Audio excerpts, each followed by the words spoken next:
Hey guys, welcome back to Critical Flick. Today I'm reviewing Arkansas.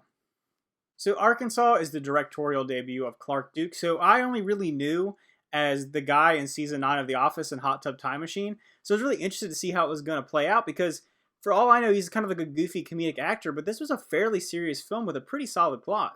So the movie itself is about a pair of drug dealers who are based out of Arkansas, as you would guess, and they're dealing under this major drug kingpin, and things go a little bit crazy, things get a little wild as they usually do in these crime dramas about drug dealers and things like that, but it's able to blend kind of a comedy and a Tarantino style of editing and filming that I think worked pretty well.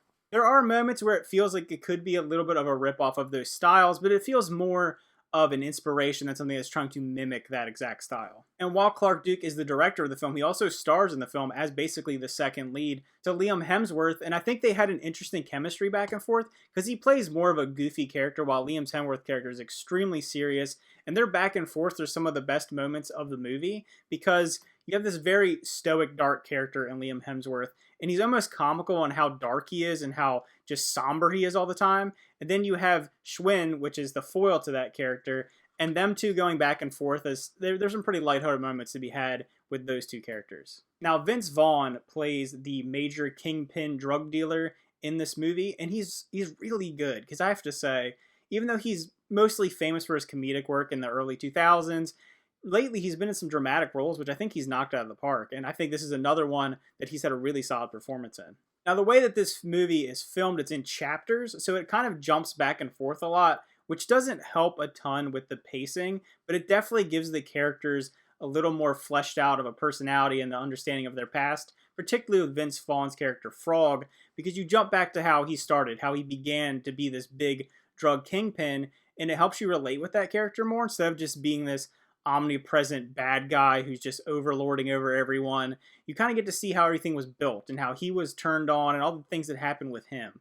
And the idea of each chapter bouncing back and forth between present day with Liam Hemsworth and Clark Duke's character and then back to the 80s with Vince Vaughn's character, you're able to build a full story without having to do too much of the random flashback stuff. Another thing in this film that I have a little bit of a love-hate relationship with is the soundtrack, because it has a main theme that's actually really good, and they use it a lot when Vince Vaughn's giving these really dramatic monologues. I think some of the monologues in the film between Vince Vaughn and Liam Hemsworth were really good because they're kind of like a narration over the story. It lets you get a little more information without having to play out every single scene. There were times where the score is really overpowering and kind of clashing with what's going on.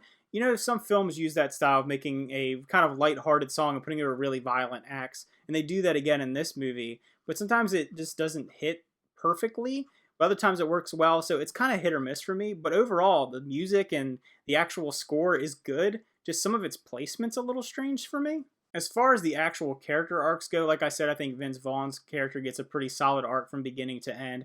I also think that Liam Hemsworth's character, at the very beginning, he's a guy who really doesn't care about anything. He makes an opening monologue about how nothing matters. He's a drug dealer. He'd rather get drunk than try to aspire to really be anything or go after anything. And then you get to see that change as the story goes on. He starts to care more about people and things and where he's going in his life. So I do like that development.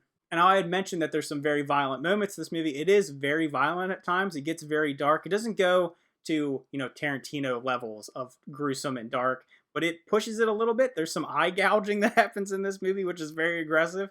But, it adds that element, that hypertension. This movie is constantly building the tension of what's going to happen, when are people going to come after these guys after something happens, and then you slowly ratchet it up till you get that climax. As far as the actual pacing of the movie, I do think it's a little bit slow at times. It drags on a little bit. The chapter style does help you get some more character development, but it does bouncing the back and forth between chapters does slow it down a little bit. It feels like a pretty long movie. And I have to say the payoff at the end, not amazing, not horrible, but I do think when you get to the climax, but then when you get to that falling action, it kind of just peters out at the end of the film. But I do like some of the theming. I do like the filming style. So there's a lot of things to like about it, but not by any means absolutely perfect. So if I were to rate Arkansas, I would give it a 7.5 out of 10. I think it's really solid. I think that it is one of the better styles of this movie that I've seen in recent years. May not be up to the level of something like Hell or High Water that is fantastic, or even some like Tarantino's works, but it's definitely enjoyable, definitely something worth checking out. And for a directorial debut for Clark Duke, really solid. So again, thanks for watching. Remember to like and subscribe. And if you have seen this movie or you want to check it out, I believe it goes on to streaming. I think May 5th is when it goes on. So it's definitely something if you have nothing to check out and you want to see a pretty solid kind of crime drama type film, definitely something that you might want to check out. So again, thanks for watching. Remember to like and subscribe, and see you guys next time.